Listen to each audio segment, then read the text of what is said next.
కొత్తిమీర రైస్ చేద్దాం. Coriander rice. First oil పెట్టి జీలకర్ర వేయాలి. Cumin seeds.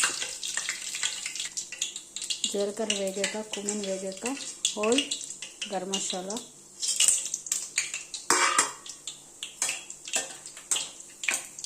వేసి వేయించాలి. వేగాక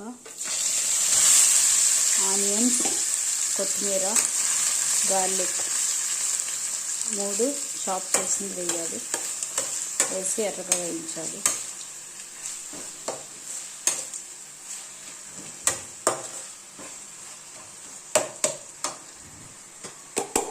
కోరియాండర్, ఆనియన్, గార్లిక్.